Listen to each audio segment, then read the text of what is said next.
Victoria, and in this episode, I am going to be giving you five top tricks on how to turn around a slow sales month. So are you ready to build your sales success? Then keep watching. So we all have slow sales months, and the difference between super successful salespeople and people who aren't as successful is about how they deal with those times. And the first thing I need to tell you is that there's always a reason. Now, I've heard all those reasons, from it's the time of the year, it's too close to Christmas, it's too close to Valentine's, it's too near the Easter holidays, you know it's a Friday, nobody answers the phone on a Friday, it's the marketing leads that we're following up, it's the calls we're making. Stop making excuses. There's always reasons why we might not be able to sell. The key is for us to focus on what we can do and how we can be successful with what we've got in front of us. So let's dig in and look at a few things that you can do to start to turn around your results. So the first thing that you should think about is looking at your pipeline. Your pipeline is really where you've already got those warm relationships, you've already got some communication, you've already got contact, and you've got people who already know about you, your product, or your service. So I always recommend going back and looking at what's actually in there. Great, so the first thing we want to start with is going into that pipeline and going back through and making an offer. A great idea to start to turn around your results is to come up with an added bonus, offer, or piece of value that you can offer if people are actually going to go ahead with the deal or the sale in front of them, either today, this week, or this month. The key here is to present it as an offer. This is really important because people are used to offers being time bound. So for example, if you go to the supermarket and there's a buy one get one free offer on the beans, if it's not there next time, you're not going to be offended by that. You know it's an offer, offers come and they go. Because we already have this experience, people are less offended if they speak to you next month and that offer is no longer available. So I would absolutely recommend, point number one, come up with a time-bound offer for your pipeline. Okay, point number two, and this is sometimes what people don't like doing, and it's about more activity. You know, when we're having a slow sales month, we start to self-perpetuate, and quite often the actual activity that we start to carry out starts to drop. But you know what? What you really need to do to turn your sales results around is start to make just one more call, just one more appointment, just one more meeting, just one more Zoom meeting. Building your activity will build your results.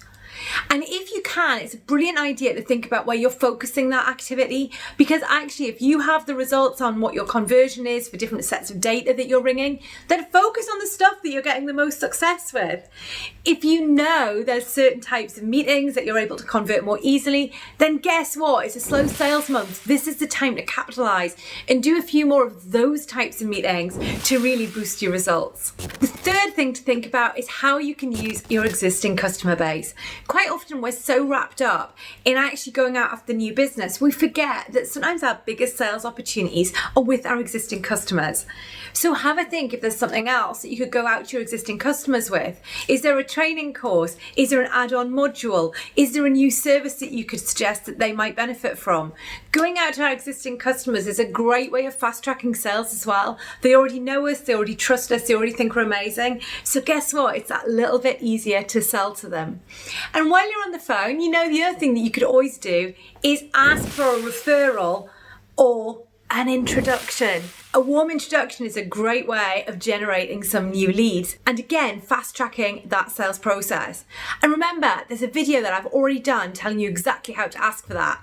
So if you have a look in the description below, you'll find the link for it. The fourth thing to think about is your messaging. Now this is really important because as a salesperson, we start to get into a groove, we get into a way of working, we get into a form of words that we use. And that's brilliant as long as it's working. On a slow sales month, what it might be is that actually that pitch, that form of words, that approach is no longer working. This might be because something's changed in the market, the environment, or even just with the businesses you're speaking to. The key is that you need to consider what you're actually saying. So my challenge here would be to actually listen to some of the calls or some of the conversations that you're having. Does your pitch still match a current need? Or actually, is there something stronger that you could target at? Changing or repositioning your message against a new problem or with a new form of words can be a brilliant way of actually changing your results. Point number 5 is to do something different. I'm a huge fan of this because you know what? Something different opens new doors. So if you don't normally go out there on LinkedIn and share with people what you do, then now might be a great time to do it. If you don't normally pick up the phone and call people, then why not give that a go? If you don't normally send a marketing email, then maybe now's time to try that. The point is, if you try something different, then you may actually generate some whole new opportunities that are going to help boost your pipeline, not just for this month, but for next month as well. So they are my 5 top sales tips for how to turn around a slow sales month. Let me know how you get on with them. And also, share whatever tips you've got. I'd love to hear about them in the comments. And if you'd like to hear more from me, remember to click to subscribe and ding the bell so you're notified next time I upload. So until next time, just remember to be sales-tastic.